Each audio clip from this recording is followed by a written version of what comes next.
Summer holidays வந்தாச்சு நம்ம GT Holidays வந்தாச்சு South India's #1 travel brand.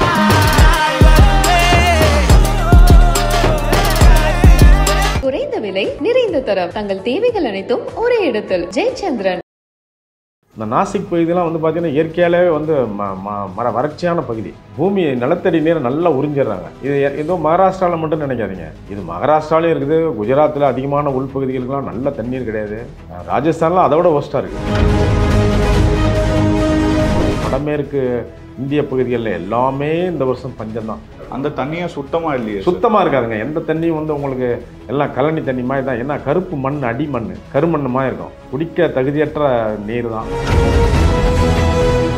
2040 அந்த பகுதியெலாம் வாழ்வு ஆதாரத்துக்கு தகுதி இல்லாத இடமா மாறும். நம்ம இப்பயே வந்து நீர் மேலாண்மை திட்டத்தில் ஏதாவது வழிவகுத்தால் ஒழிய 2040க்குள் நீராதாரத்தை சரி பண்ணலைன்னா நீராதாரத்தால் பெரிய பேரிடர் அது ஒரு பெரிய டிரான்ஸ்லொகேஷன். மக்கள் ஒரு இடம்னு ஒரு இடம் பெயர கண்டிப்பாக வரும்.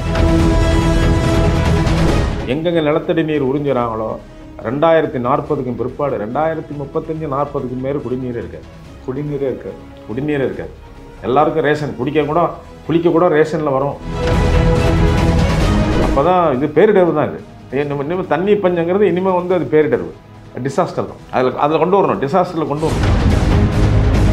2040 வந்து தமிழகத்துக்கும் இதே நிலைமை. 3 நீர்பிடிப்பு பகுதிகளில் தான் 2040க்கு மேலே நீர் இருக்கும். அதுவும் தென் மாவட்டங்களில். வட மாவட்டங்களில் வந்து உங்களுக்கு காவேரிக்கு வடக்கே உள்ள எல்லாரும் பஞ்சத்தில் அலைய வேண்டியது. காலநிலை மாற்றங்களும் இது காலநிலை தான் மாற்றமே தான் மெயின் காரணமே காலநிலை மாற்றம் தான். 48,900 இடங்களில் ஸ்பாட்டில் வந்து எர்த்குவேக் அடிச்சிருக்கு இந்த 325 நாளில். அப்படின்னா நீங்கள் அதனுடைய இமேஜினை பாருங்கள், எவ்வளவு கஷ்டமான காலத்தில் மக்கள் ஓடிக்கிட்டு இருக்காங்க. காலம் பேரிடர்வு காலம், அது ஐநா சபையை ஒத்துக்குச்சு. சார், மகாராஷ்டிரா மாநிலம் நாசிக் பகுதியில் பார்த்தீங்கன்னா ஒரு கிராமத்தில் வந்து ரொம்ப தண்ணீருக்கே தட்டுப்பாடாக இருக்குது சார். மக்கள்லாம் ரொம்ப தண்ணி இல்லாமல் அவதிப்படுறாங்க. அதுக்கு என்ன காரணமாக இருக்கும் சார்? இல்லைங்க, இது இந்த ஆண்டு வந்து அந்த சில இந்தியாவினுடைய மேற்கு பகுதிகளில் வந்து இந்த வருஷம் வந்து உங்களுக்கு மழை கம்மி. அதாவது உங்களுக்கு ஜூன் ஜூலை மழை வந்து இந்த வருஷம் கொஞ்சம் மழை அதிகம். என்னென்னு கேட்டிங்கன்னா ஒரு 40 நாள் பெய்ய வேண்டிய மழையில் வந்து ஒரு 5 நாள்களே பெஞ்சிருச்சு. பெரிய வாட்டர் ஸ்டோரேஜ் அங்கே வாய்ப்பு இல்லை. அது இல்லாமல் அதனுடைய வறட்சியான பகுதி. இப்போ வந்து மராத்வாடாங்கிறது உங்களுக்கு நாசிக்ங்கிற அந்த டிஸ்ட்ரிக்ட் இருக்கு பாருங்கள், அந்த பகுதி தான் இன்றைக்கி இப்போ வறட்சி அந்த செய்தியில் பெருசாக வந்திருக்கு. இந்த நாசிக் பகுதியெலாம் வந்து பார்த்திங்கன்னா இயற்கையாலே வந்து வறட்சியான பகுதி. மராத்வாடாவில் வந்து அது இல்லாமல் உங்களுக்கு அங்கே வந்து கிரவுண்ட் வாட்டர், பூமி நிலத்தடி நீரை நல்லா உறிஞ்சிடுறாங்க. அங்கே வந்து இந்த எல்லாம் கரும்பு பயிர் எல்லாம் பயிரிடுறது. அதனால் வந்து அந்த நிலத்தடி நீர் அதிகமாக உறிஞ்சினதுனால அப்புறம் இந்த வருஷம் மழை பொய்த்திருச்சு. இது ஏதோ மகாராஷ்டிராவில் மட்டும் நினைக்காதீங்க. இது மகாராஷ்டிராலையும் இருக்குது, குஜராத்தில் அதிகமான உள்பகுதிகளுக்கெல்லாம் நல்ல தண்ணீர் கிடையாது. ராஜஸ்தானில் அதை விட ஒஸ்ட்டாக இருக்குது. அதனால் அந்த மேற்கு பகுதிகளை பார்த்தீங்கன்னா இந்தியாவினுடைய மேற்கு பகுதியில், வடமேற்கு பகுதியில் எல்லாமே இந்த வருஷம் நீர் பஞ்சத்தினுடைய எதிர்காலம் வந்து இன்னும் கூட. அதாவது உங்களுக்கு நீராதாரங்களுக்கு வந்து நிலத்தடி நீரை உறிஞ்சிறதை நம்ம தடை பண்ணி தான் ஆகணும். இன்னும் வருங்காலத்தில் வந்து நிலத்தடி நீரை உறிஞ்சி விவசாயம் பண்ணுகிற எந்த ஏரியா நமக்கே இப்போ பார்த்தீங்கன்னா இப்போ நீங்கள் நம்ம விழுப்புரம் மாவட்டம்லாம் பார்த்தீங்கன்னா சம்மர்லேயும் உங்களுக்கு கோடை காலங்கள்லேயும் வந்து நிலத்தடி நீரை உறிஞ்சி கரும்பு பயிரிடுறாங்க. இல்லைன்னா இந்த பயிர் அந்த கரும்பு, நெல் போன்ற நீர் அதிகமாக உறிஞ்சக்கூடிய பயிர்களெல்லாம் பேன் பண்ணணும். அந்த மாதிரி கோடை காலங்களில் இன்னுமே அந்த மாதிரி ஒரு மேலாண்மை திட்டங்கள் வந்தால் தான் நம்ம பிழைக்க முடியும். பொதுவாகவே இந்த நார்த்து சைட்லலாம் வந்து தண்ணீர் தட்டுப்பாடு அதிகமாகவே தான் இருக்குமா சார்? தண்ணீர் தட்டுப்பாடு ரூரல் அதிகமான நீராதார மேம்பாடுங்கிறது வந்து பெருசாக இப்போ தான் தெரியுது. அந்த காலங்களில் வந்து பழைய காலங்களில் வந்து ரொம்ப ஊரக வளர்ச்சிங்கிறது தமிழ்நாடோட நீங்கள் எந்த நாட்டையும் கம்பேர் பண்ண முடியாது. இங்கே நம்முடைய ஊரக வளர்ச்சி வேறு. அது இல்லாமல் நம்மளுடைய மன்னர்கள் காலத்திலாம் சேர சோழ பாண்டியர்கள்லாம் எல்லாரும் நீரின்றி அமையாத உலகங்கிற மாதிரி நீருக்கு ஆதாரத்துக்கு பெருசாக ஆக்கிக்கிட்டாங்க. எல்லாம் ஏரி, கம்மாய், குளம், கோயிலில் குளம், ஊரில் குளம், கிணத்துக்கு குடிக்கிறதுக்கு வந்து தனி குளம், குளிக்க தனி குளம், ஆடு மாடுகளுக்கு தனி குட்டை, இப்படி எல்லாம்னு பார்த்தீங்கன்னா நீராதாரத்தில் தமிழர்களுடைய மேம்பாடு வந்து 5000 வருஷமாக இருக்குது. அதனால் வந்து அதுக்கு பிற்பாடு இப்போ வந்து நம்மளுடைய நீராதாரம் குடிநீர் எல்லாம் அப்படி நமக்கே குடிநீர் பஞ்சம் இருக்குது. நம்மளை வந்து மேலாண்மை பண்ணக்கூடிய இந்த வருஷம் நமக்கு நல்ல மழை, அக்டோபர், நவம்பர், டிசம்பரில் நல்ல மழை. அந்த பெங்கால் புயலில் வர திடீர்னு வந்த மழையாக இருந்தாலும் ஏரி கம்மாயெல்லாம் நிறைச்சிருச்சு. அதனால் இந்த வருஷம் நமக்கு அந்த பஞ்சம் இல்லை. வடமேற்கு இந்திய பகுதிகளில் எல்லாமே இந்த வருஷம் பஞ்சம்தான். அது செய்தியில் வந்து மகாராஷ்டிரா காமிச்சிட்டாங்க. மகாராஷ்டிரா என்னன்னு கேட்டிங்கன்னா, பெண்கள் வந்து பரிதாபமாக கயிறு கட்டி 60 அடி 70 அடி வரலும் கீழே வந்து ஒரு தனி பெண் இன்னொரு 4 பெண்கள் பிடிச்சிக்கிறாங்க. கீழே போய் அந்த ஒரு குடம் தண்ணியை தூக்கிட்டு வரணும். அதுக்கு அந்த பரிதாப நிலை. அது வந்து உலக நாடுகளே இன்றைக்கி அதை பார்த்து ரொம்ப அசிங்கமாகக்கூடிய நிலைமை தான். என்னத்தான் இருந்தாலும் வந்து ஒரு பெரிய வளர்ச்சி உற்ற நாடுங்கிறாங்க. மகாராஷ்டிரா மாநிலம் வந்து முதன்மையான மாநிலங்கிறாங்க பொருளாதாரத்தில். அங்கேருந்து ஒரு 100 கிலோமீட்டருக்குள்ளேயே மும்பைக்கு பக்கத்தில் ஒரு 100 பூனே பக்கத்தில் நாசிக்கு இடையில வந்து பூனே நாசிக் இடையில ஒரு 100 கிலோமீட்டர் பகுதி தான். பூனே வந்து பயங்கர நகரப்பகுதி. அர்பன் அது பெரிய நகர்ப்புறத்தில் இந்தியாவில் ஒரு சிறப்பான நகரம் பூனே. அது பக்கத்துலேயே 100 கிலோமீட்டரில் அந்த கிராமம் போர்ச்சுவாடியில் பெண்கள் 5 கிலோமீட்டர் 10 கிலோமீட்டர் தண்ணிக்கு நடக்கிறாங்க. ஏதாவது தண்ணி கிடைச்சா போதும் பிழைப்பு நடத்த அப்படிங்கிற மாதிரி மலைவாழ் மக்கள் ஊரக மக்கள்லாம். அந்த தண்ணியும் சுத்தமாக இல்லையே, சுத்தமாக இருக்காதுங்க. எந்த தண்ணியும் வந்து உங்களுக்கு எல்லாம் கழனி தண்ணி மாதிரி தான். ஏன்னா கருப்பு மண், அடிமண், கருமண் மாதிரி இருக்கும். அதெல்லாம் அந்த மழை காலத்தில் அதை அடிச்சுக்கிட்டு போய் அந்த மண்ணோட தான் அடிச்சிருக்கு அந்த குட்டையெல்லாம். எப்படி இருந்தாலும் நீங்கள் அந்த அள்ளி எடுக்கும்போது அந்த கருப்பு மண்ணோட அப்படியே கருகருன்னு தான் வரும். அதில் வந்து கண்டிப்பாக குடிக்க தகுதியற்ற நீர் தான். எப்படி அதெல்லாம் திருப்பி வீட்டுக்கு கொண்டு போய் அதை எப்படி ஃபில்டர் பண்ணி எப்படி சாப்பிட்றாங்கிறது பெரிய ஆச்சரியமாக தான் இருக்குது. ஏன்னா மகாராஷ்டிரா முதன்மை மாநிலமாக இருக்குது சார். ஏன்னா இந்த பகுதியெல்லாம் ஏன் சரி பண்ண மாட்டுறாங்க? என்ன பண்ணால் இதை சரி பண்ண முடியும் சார்? நீராதாரம் உங்களுக்கு வந்து ஓரளவுக்கு நீராதாரங்களுக்கு கோடை காலங்களில் அவங்களாம் வெள்ளாமை ஜாஸ்தி கரும்புங்க. மகாராஷ்டிராவில் மெயின் வந்து கரும்பு சாகுபடி ஜாஸ்தியான கரும்பு சாகுபடி. இந்த கரும்பு சாகுபடிக்கு அவ்வளவும் உறிஞ்சி நிலத்தடி நீர் உறிஞ்சி பண்ணிங்கன்னா நிலத்தடி நீர் கீழே போயிடுது இல்லை. அப்போ ஒரு ஆண்டு மழை பெய்திருச்சுன்னா, சென்ற ஆண்டு கொஞ்சம் ஜூன் ஜூலையில் அந்த பக்கம் மழை கம்மி. அவங்களுக்கு வந்து ஜூன் ஜூலை மழை தான். நமக்கு நம்ம ஆடி ஆவணிங்கிறோம்ல, அந்த மலைப்பகுதி தான் அவங்களுக்கு. போன வருஷம் சரியான மழையும் இல்லை. தொடர்ந்து கரும்பு விவசாயம், கரும்பு வளரும், ஏகப்பட்ட விவசாயம் அந்த பகுதிகளில். அப்போ பெரிய பெரிய பணக்காரர்கள் தான் நிலம் அங்கே அதிகம் ஜாஸ்தி. அப்போ எல்லாருமே நிலத்தடி நீர் உறிஞ்சிறதுனால நிலத்தடி நீரும் கீழே போயிடுது. மே மாதம் நல்ல உச்சக்கட்ட வெயில். மேலே இருக்கிறவங்க மேலே உள்ள தண்ணீரும் இல்லை நீராவியில் போயிடும். அங்கங்கே அடியில் சுரண்டி சாப்பிடக்கூடிய தன்மை குஜராத்தில் இருக்குது, ராஜஸ்தானில் இருக்குது, மகாராஷ்டிராவிலும் இருக்குது. இந்த மராத்வாடாங்கிறது ரொம்ப காஞ்ச பகுதி. இப்போ இப்படியே போனால் அங்கே இருக்க மக்களோட கதி என்ன சார்? எல்லாமே உங்களுக்கு எதிர்காலத்தில் வந்து 2040 அந்த பகுதியெலாம் வாழ்வு ஆதாரத்துக்கு தகுதி இல்லாத இடமா மாறும். நம்ம இப்பயே வந்து நீர் மேலாண்மை திட்டத்தில் ஏதாவது வழிவகுத்தால ஒழிய, அதுக்கு தான் நமக்கு எந்தெந்த இடத்துல ஒரு பக்கத்தில் வடக்கே உள்ள தேசிய நதியில் நீர்கள்லேருந்து அங்கேருந்து ஒவ்வொரு அரசாங்கமும் இனி குடிநீருக்கு உண்டான பிரச்சனைக்காவது மத்திய அரசு ஒன்றிணைந்து எல்லாருக்கும் குடிநீர் வசதி கிடைக்க வேண்டிய வாய்ப்பை கொடுக்கணும். ஏன்னு கேட்டிங்கன்னா, இன்னொரு மாகாணத்தில் பக்கத்தில் உள்ள மத்திய பிரதேசத்தில் நல்ல தண்ணி இருக்கும். அதிலிருந்து கொஞ்சம் தண்ணீர் இங்கே கொண்டு வர்றது, இல்லைன்னா அங்கேருந்து வடக்கே இருந்து அப்படியே ராஜஸ்தான் அப்படியே குஜராத் வழியாக எல்லாருக்கும் இமயமலை பகுதியிலேருந்து நீர் பகிர்மானம் ஏதாவது ஒன்று தேசிய நீர் இணைப்பு திட்டம்னு ஒன்று இல்லைன்னா, அட்லீஸ்ட் பாசன வசதிக்கு இல்லைனாலும் குடிநீர் வசதிக்கு ஒவ்வொரு மாகாணத்துக்கும் மத்திய அரசோடு இணைந்த ஒரு பெரிய போராட்டம் நடத்த வேண்டிய காலம் வரும். இல்லைன்னா 2040 வந்து நிறைய பகுதிகள் வட இந்தியாவில் நிறைய வடமேற்கு பகுதியில் உள்ள பகுதிகள் வாழ்வாதாரத்துக்கு குறையும். இதே மாதிரி அதே மாதிரி கட்சி, குஜராத்தில் கட்சி, ராஜஸ்தானில் டெசர்ட் பகுதி எல்லாம் பாலைவன பகுதிகள், இங்கே மராத்வாடா, நம்ம இங்கே நம்ம இன்னும் கொஞ்ச நாள் கடப்பா கர்னூல் இருக்கேன்.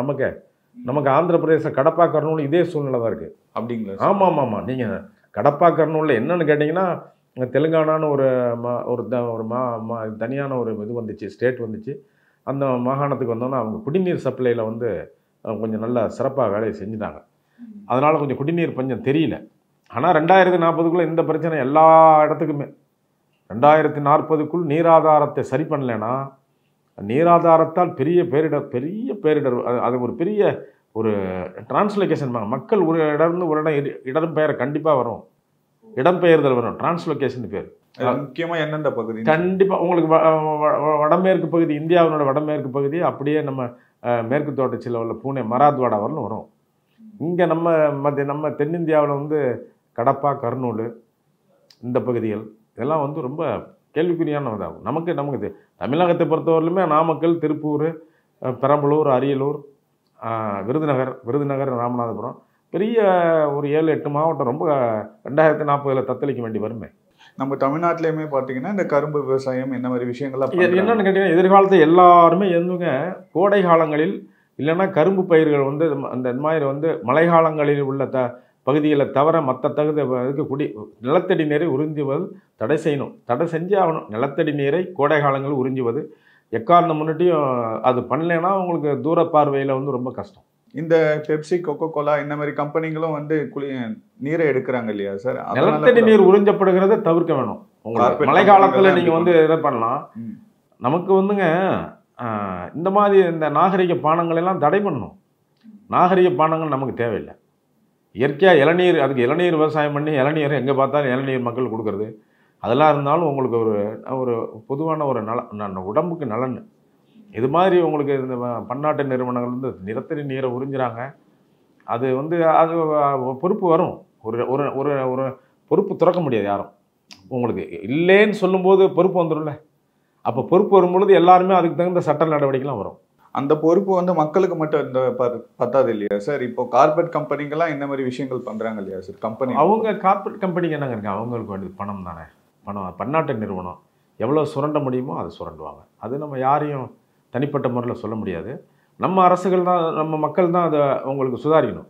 நம்ம லோக்கலாக உள்ள மக்கள் வந்து யார் எங்கே அங்கே தண்ணி உறிஞ்சிறாங்களோ அந்த இடத்துல சுதாரிப்பாக இருந்துக்கிறது தான் எதிர்காலத்தில் சிறப்பு. இல்லைன்னா எங்கெங்கே நிலத்தடி நீர் உறிஞ்சுறாங்களோ 2040க்கு பிற்பாடு 2035-40க்கு மேலே குடிநீரே இருக்காது. குடிநீரே இருக்காது. எல்லாருக்கும் ரேஷன் குளிக்க கூட ரேஷனில் வரும். அந்த மாதிரி காலம் தான் இனிமேல். இதே காலம் போச்சுன்னா இந்தியா வடக்கு இதில் இந்த இமயமலை பகுதிகள் இல்லாத மற்ற பகுதிகள் எல்லாமே வட மாநிலங்களும் ரொம்ப பஞ்சம் கூட இருக்கும். ஏன்னு கேட்டிங்கன்னா வட மாநிலங்களில் வந்து இந்த திட்டமிடுதல்ங்கிறது பின்னால் தான் வந்துச்சு. நம்ம தமிழகம்லாம் திட்டமிட்டுட்டோம். நல்ல திட்டமிட்டு நீராதாரம் நமக்கு வந்து உங்களுக்கு வெள்ளையர் ஆட்சி காலத்திலேருந்தே நமக்கு வந்துங்க டேம் கன்ஸ்ட்ரக்ஷன், அதாவது நமக்கு அணைகள் கட்டுதல் அதிலிருந்து நீர்ப்பாசனம், நிலத்தடி நீர் பெருக்குதல் இதெல்லாம் நமக்கு ஏற்கனவே நம்மளோட இருந்துருச்சு.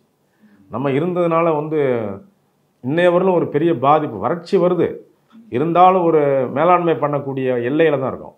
மேலாண்மை பண்ண முடியாத எல்லைகளில் தான் வட இந்தியா இருக்குது. வட இந்தியா வந்து பெரிய எல்லா மாநிலங்களும் சிறப்பான நீராதாரத்தோடு இல்லை. இயற்கையாக இருக்கிற ஹிமாலயன் பகுதியில் அந்த கங்கை சிந்து கங்கையெல்லாம் இருக்கிற இடத்துல வந்து இயற்கையாக இருக்கிறது தான். இப்போ உங்களுக்கு கான்பூர்லாம் யூபி பார்த்தீங்கன்னா பாதி வந்து அவங்க இடம்லாம் வந்து காய்ந்த பூமி தான். கான்பூர் ஆகட்டும், காசி ஆகட்டும், எல்லாமே அங்கே பக்கத்தில் கேஞ்சஸ் எங்கேயோ இருங்க கங்கையிலேருந்து தண்ணி இமயமலையிலேருந்து வரதுனால அந்த இடம்லாம் பூர்த்தி ஆகிடுது. இந்த பக்கம் அப்படி ஒரு பெரிய நதிகள் கிடையாது. மராத்வாடாவில் ரொம்ப உங்களுக்கு மலைப்பகுதிகள், ஏற்றம் இறக்கமுள்ள பகுதி மராத்வாடா. அதிகமான வறட்சி இருக்கும். சாதாரணமாக உங்களுக்கு நம்மளே ஒரு பிரயாணம் பண்ணும்பொழுது ரொம்ப அந்த பக்கம் பகுதியில் போகிறது ரொம்ப கஷ்டமாக இருக்கும் இந்த கோடை காலங்களில். அந்த வருஷம் அதிகமான பஞ்சம், மக்களை அதே ரொம்ப இதை வந்து என்ன தேசிய பேரிடரில் கொண்டு வரணும். இதை என்னென்னு கேட்டிங்கன்னா உங்களுக்கு பெரிய பூமி அதிர்வு, சுனாமி, இல்லை ஒரு புயல் அப்படிங்க இது இல்லைன்னா ஒரு பெரும் வெள்ளம், இது மட்டும் இனிமேல் பேரிடர் இன்னுமே கிடையாது. இனிமேல் பேரிடருக்கு வந்து தண்ணி பற்றாக்குறையும் பேரிடர் தான். இதே தேசிய பேரிடர் இதில் வந்து உங்களுக்கு கொண்டு வந்து விடணும். அப்போ தான் இது பேரிடர் தான். இது இனிமேல் தண்ணி பஞ்சங்கிறது இனிமேல் வந்து அது பேரிடர், டிசாஸ்டர் தான். அதில் கொண்டு வரணும். டிசாஸ்டரில் கொண்டு வரணும். டிசாஸ்டரில் தண்ணீர் பஞ்சமும் கொண்டு வர வேண்டும். அதுக்குண்டான தேசிய மேலாண்மையும் மற்ற மாநில மேலாண்மைகளும் எல்லாரும் உதவி செய்யணுங்க. இப்போ எதிர்காலத்தில் மாநிலங்கள் நம்ம பிரித்து பார்க்கக்கூடாது. எங்கெங்கெல்லாம் மக்கள் கஷ்டப்படுறாங்களோ நீர் ஆதாரத்துக்கு கண்டிப்பாக எல்லாரும் சேர்ந்து உதவி செய்யணும். அதில் நம்ம மாற்று கருத்தே இல்லை. ஏன்னு கேட்டிங்கன்னா வாழ்வாதாரம் இல்லாத என்ன பெரிய பொருளாதாரம் வந்து நமக்கு வந்து வாழ வைக்க போகுது. அதனால் வாழ்வாதாரத்தை தாண்டி தான் பொருளாதாரத்துக்கு ஒரு மினிமம் வாழ்வாதாரத்துக்கு குடிக்க தண்ணீர் தானே வேணும். தண்ணீர் இல்லைன்னா உங்களுக்கு என்ன இருக்குது? 2040 வந்து தமிழகத்துக்கும் இதே நிலைமை. தமிழகத்தில் உங்களுக்கு வந்து நமக்கு 17 நீர்பிடிப்பு பகுதிகள் இருக்குது. நமக்கு இங்கே வந்து உங்களுக்கு கொசத்தலையாறு, கூவம், அடையாறு இப்படி சொல்லிகிட்டே போகிறோமாங்க. அப்படியே பெண்ணையாறு, தென்பெண்ணை, பாலாறு, காவிரி, வைகை, அப்படியே நமக்கு தாமிரபரணி, அப்படியே போய் நமக்கு அங்கே போய் கோதையாறில் போய் நிற்கிது. அப்படி 17 நமக்கு நீர்பிடிப்பு பகுதிகளில் 3 நீர்பிடிப்பு பகுதிகளில் தான் 2040க்கு மேலே நீர் இருக்கும். அதுவும் தென் மாநிலங்களில், தென் மாவட்டங்களில். வட மாவட்டங்களில் வந்து உங்களுக்கு காவிரிக்கு வடக்கே உள்ள எல்லாரும் பஞ்சத்தில் அலைய வேண்டியதான். 2040 இன்னும் நீராதாரத்தை மேம்படுத்தலை. மழை நீரை சேகரிக்கிறது எப்படின்னு கேட்டிங்கன்னா, இப்போ மழை நீர் வந்து வெள்ளமாக தான் வருது. 60 நாள் பெய்ய வேண்டிய மழை 10 நாளில் பெய்யுது. அப்போ அந்த 10 நாளில் பெய்யக்கூடிய மழைங்கிறது வெள்ளம், கடும் வெள்ளம். இந்த வெள்ளத்துக்கு இனிமேல் வாய்க்கால் கட்டணும். இனிமேலுக்கு தனி முன்னாடி மாதிரி வந்து சாதாரணமாக நம்ம அணைகள் வாய்க்கால்களில் சேமித்தோம், ஏரியில் சேமிச்சுங்கிறது இருக்காது. இனிமேல் வந்து வெள்ளம் எங்கெங்கே வருதோ வெள்ளத்தை எடுத்து சொல்லி சேகரிக்கக்கூடிய வெள்ளத்துக்கு உண்டான வாய்க்கால், வெள்ள வாய்க்கால், அதான் ஃப்ளட் வாட்டர் கேரியர்பாங்க. இந்த வெள்ள வாய்க்கால்கள் கட்டியே ஆகணும். அது ஃப்யூச்சர் மாறும். உங்களுக்கு நம்முடைய எண்ணங்கள் திட்டங்கள்லாம் கண்டிப்பாக கஷ்டப்படும் போது அந்த கஷ்டத்துக்கு நிவர்த்தி பண்ணுவோம்ல, அப்படி அந்த தண்ணீர் பஞ்சம் வரும்பொழுது இந்த நிவர்த்திலாம் நம்ம பண்ண வேண்டியிருக்கோம். வெள்ளங்களை எடுத்து செல்லணும். இனிமேல் எதிர்காலம் வெள்ளத்தை காப்பாற்றணும், வெள்ளத்தை சேகரிக்கணும். வெள்ள சேகரிப்பு தான், இனிமேல் நீர் சேகரிப்பு கிடையாது, இன்னுமே வெள்ள சேகரிப்பு. அந்த மாதிரி இனிமேல் ஒரு டிசைன், புது டிசைன் வரணும், வெள்ள சேகரிப்பு வரணும். தேசியம் முழுதும் வந்து இது பேரிடரில் கொண்டு வரணும். நீர் பஞ்சங்கிறது பேரிடரில் கொண்டு வரணும். ரயில் எங்கே இருந்தாலும் இன்னைக்கு போக்குவரத்து இருக்குது, ரயில் போக்குவரத்து இருக்குது. தனி ரயில்கள்லாம் மராத்வாடாவுக்கு, குஜராத்தில் உள்ள மேற்கு பகுதிகளுக்கு, ஜெய்சாலிமர் பகுதி ராஜஸ்தானில் எல்லாருக்கும் உங்களுக்கு என்ன செலவெல்லாம் தேசிய நிதியிலேருந்து ஒதுக்கி அவர்கள் நீர் கொடுத்து தான் ஆகணும். அது எந்த மாநிலமாக இருந்தாலும் அதை நம்ம தவிர்க்கக்கூடாது. அந்த மாநிலம் இந்த மாநிலம் அரசியல் எந்த மாதிரி இருக்கலாம், எந்தவருடைய அரசியல் ரீதியாக இருக்கலாம், அது வேறு. மக்கள் பேரிடர்வில் உங்களுக்கு ரொம்ப பயணிக்கும் போது அவர்களுக்கு கண்டிப்பாக எல்லாரும் சேர்ந்து அது வந்து ஒரு கைகோர்த்து உதவி செய்ய வேண்டிய காலம் இது. காலநிலை மாற்றங்களும் இதுக்கு ஒரு இது காலநிலை தான் மாற்றமே தான் மெயின் காரணமே காலநிலை மாற்றம் தான். உங்களுக்கு வந்து அதிகமான கார்பன் டை ஆக்சைடு உமிழ்கிறோம், வெப்பம் அதிகமாகுது.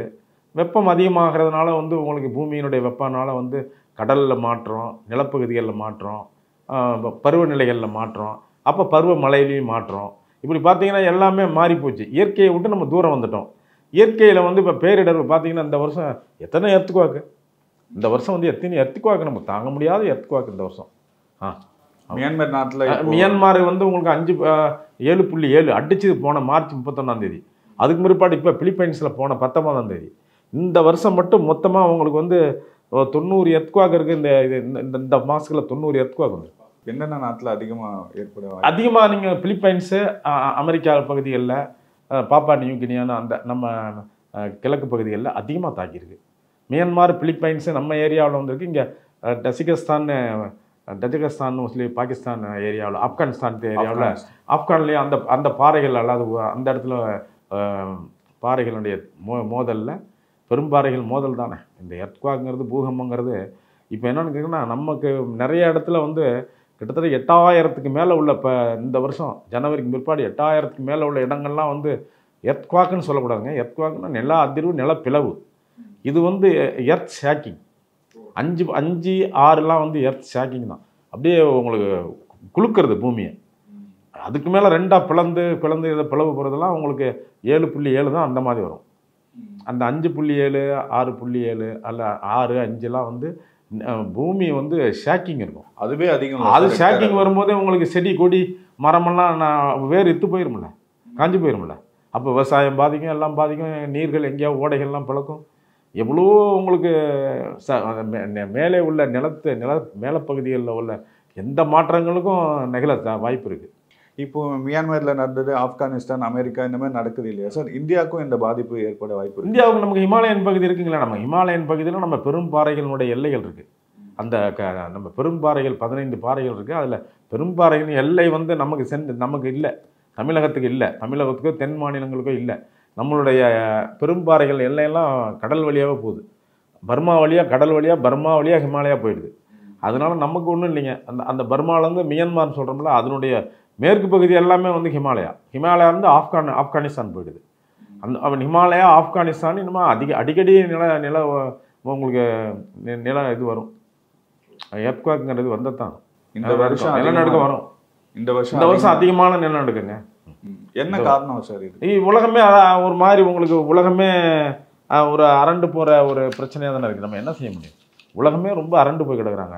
என்ன பண்ணுறதுன்னு யாருக்கும் தெரியாதுங்க. 48,900 எர்த்குவாக் ஃபீலிங் இந்த வருஷம் ஃபுல்லாகவே இந்த 365 நாள் நடந்திருக்கு. 48,900. அப்படிலாம் நினச்சி பாருங்கள். 48,900 இடங்களில் ஸ்பாட்டில் வந்து எர்த்குவாக் அடிச்சிருக்கு இந்த 325 நாளில். அப்படின்னா நீங்கள் அதனுடைய இமேஜினை பாருங்கள், எவ்வளவு கஷ்டமான காலத்தில் மக்கள் ஓடிக்கிட்டு இருக்காங்க. காலம் பேரிடர்வு காலம், அது ஐநா சபையை ஒத்துக்கிடுச்சு. இனிமேல் பேரிடர்வு காலம் எல்லாரும் ஒன்றா இருக்கணும்னு சொல்லி தான் போன 2015 வந்து சென்டாய் அக்ரிமெண்ட், சென்டாயில் ஜப்பானில் உலக நாடுகள்லாம் வெப்பநிலை மாறுறது பாரிஸ் அக்ரிமெண்ட் அதுக்கு முன்னாடியே போட்டாங்க, ஒற்றுமையாக இருக்கணும்னு. இப்போ அதுக்கு பிற்பாடு பேரிடர்கள் கூட இருக்குது. நம்ம இன்னமும் ஒன்றும் சேரலைன்னா நல்லா இருக்காது. பேரிடர்களில் எல்லோரும் ஒன்றா சேரணும். இதில் லாஸ் அண்ட் டேமேஜஸ், அதாவது இழப்புகள் இருக்குது இல்லைங்களா, இழப்புகளுக்கெல்லாம் உலக நாடுகள் சேர்ந்து நம்ம ஒருத்தருக்கு ஒருத்தர் உதவி செஞ்சுக்கணுங்கிற எண்ணங்கள்லாம் வந்துடுச்சு. அதனால் வந்து பேரிடர் தான் இனிமேல் எதிர்காலம். எந்த பேரிடரையும் சந்திக்க எல்லாரும் தயாராகணும். ஆனால் இந்த நீர் ஆதாரம் இருக்கு பாருங்கள், அது ஒரு ரொம்ப அடிப்படை. எல்லாவற்றுக்கும் நீரின்றி அமையாத உலகமா, வள்ளுவர் வாக்கு, ஔவையார் வாக்கு, நீரின்றி அமையாத உலகம். நீர் இல்லைன்னா உலகம் இல்லை. அப்புறம் குடிதண்ணீர் நீர் இல்லைன்னா அப்புறம் மனிதன் இல்லை. அதனால் குடிநீர், மிருகங்கள், மராத்வாடா பகுதியில் என்ன மிருகங்கள்ங்க, நிறையா வனப்பகுதியெலாம் இருக்குது. அங்கெல்லாம் வந்து ரொம்ப ட்ரை ஜங்கிள், ரொம்ப காய்ந்து அடர்ந்த எல்லாம் அது மிருகங்கள்லாம் இடப்பெயர்ச்சி பண்ணும், இல்லைனா மனிதர்கள் இடக்கிறது வம்பு பண்ணும். எதிர்காலத்தில் பிரச்சனைகள் எல்லா இடத்துலையும் இருக்குது. நமக்கு மேற்கு தொடர்ச்சி மலையிலேயே இந்த பிரச்சனை இன்றைக்கு இருக்குது. பொதுவாக இந்த நிலநடுக்கம்லாம் பார்த்தீங்கன்னா டோக்கியோ, ஜப்பான் நாடுகளில் தான் இன்றைய காலத்துலலாம் நடக்கும். இப்போ எல்லா இடத்துலையுமே வருது இல்லையா? ஆமாம் ஆமாம், அதான் நான் உங்களுக்கு சொன்னேன். இந்த வருஷமே உங்களுக்கு இந்த 48,900 இடத்துல வந்து இந்த வருஷம் எர்த்குவாக் நடந்திருந்த 1 இயரில். அப்போ இதில் அதிகமாக பயங்கரமாக தாக்குனது வந்து இந்த மியான்மார் தான். மியான்மார் தான் வந்து 7.7. மியான்மார் வந்து உங்களுக்கு சரியான ஒரு தாக்கம். பக்கத்தில் இப்போ ஆப்கானிஸ்தான் நடந்திருக்கு, அலாஸ்காவில் நடந்திருக்கு, அமெரிக்காவில் 4-5 பகுதிகளில் போன வாரமே நடந்திருக்கு. ஆமாம். ஆக நீங்கள் வந்து பார்த்தீங்கன்னா இப்போ வாரத்துக்கு ஒரு பூகம்பம்னு வந்துருச்சு. நம்ம தினைக்கு ஒரு பூகம்பம்னு வர காலம்லாம் வரும். மக்கள் எந்த அளவுக்கு எச்சரிக்கையாக இருக்கணும்? எச்சரிக்கை இதுக்கு ஒன்றும் பண்ண மாட்டாங்க. இயற்கை பேரிடருக்கு எச்சரிக்கை இருக்க முடியாது. அதாவது உங்களுக்கு ஒரு வெள்ளம் வருது, ஒரு மழை பாதிப்பு வருதுன்னா நமக்கு அதுக்கு வந்து முன்னறிவிப்பு ஃபோர்காஸ்டிங் சிஸ்டம் இருக்குது. அதெல்லாம் நம்ம கண்டுபிடிச்சிடலாம். இந்த நிலநடுக்கம், சுனாமி, நிலநடுக்கமே கடலில் ஏற்பட்டால் தான் சுனாமியாக வந்திருக்கும். அது பக்கத்தில் உள்ள கரையில் தாக்கும். இந்த நிலநடுக்கம், சுனாமியெல்லாம் நம்ம வந்து ஒன்றும் கண்டுபிடிக்க முடியாது. அது மேலே வந்த உடனே கடலை தட்டும் பொழுது நம்ம அப்புறம் அதுக்கு பிற்பாடு தான் அறிவிக்கலாம். அதிகபட்சம் ஒரு 2 மணி நேரத்துக்கு முன்னாடி தெரிஞ்சுக்கலாம். அந்த அளவில் தான் இருக்கும் ஒழிய, எர்த்குவாக்லாம் ஒரு கொஞ்சம் அதனுடைய அதிர்வுகள் வரும்பொழுது ஒரு 1 hour, ஒரு 45 minutesக்குள்ளே தான் அது வரும், தெரியும். அதனால் அதை தெரிஞ்சு நம்மளாம் வெளியே ஓடி நம்மளை பாதுகாத்து ஒன்றும் முடியாது. அது வந்து இப்போ ஒரு 5 ரெக்டர் ஸ்கேலுக்குள்ளே இருந்ததுன்னா நிலத்தினுடைய ஷேக்கிங், அதாவது அதிர்வு தான் இருக்கும், நில அதிர்வு தான் இருக்கும். 5க்கு மேலே போச்சுன்னா உங்களுக்கு கட்டிடம்லாம் உடையிறது, எந்த இடத்துல எப்படி மண்ணுடைய அமைப்பு இருக்கோ, ரொம்ப ரொம்ப லூஸான மண் அமைப்புகள் இருக்க இடமா இருந்தால் அஸ்திவாரத்துலேருந்து அப்படியே போயிடும். கொஞ்சம் ஒரு பாறை பகுதியில் இருந்தால் கொஞ்சம் காப்பாற்றலாம். இப்படி இடத்துக்கு இடம் மாறும். அதனால் பூகம்பம் எதிர்காலத்தில் எந்த இடத்துல தாக்குனாலும் அது பேராபத்து தான். கண்டிப்பாக சார். ரொம்ப நன்றி சார். தேங்க்யூ. சம்மர் ஹாலிடேஸ் வந்தாச்சு, நம்ம ஜிடி ஹாலிடேஸும் வந்தாச்சு. South India's number 1 travel brand. எல்லாத்தையும் நொடியோட விட்டுடுது.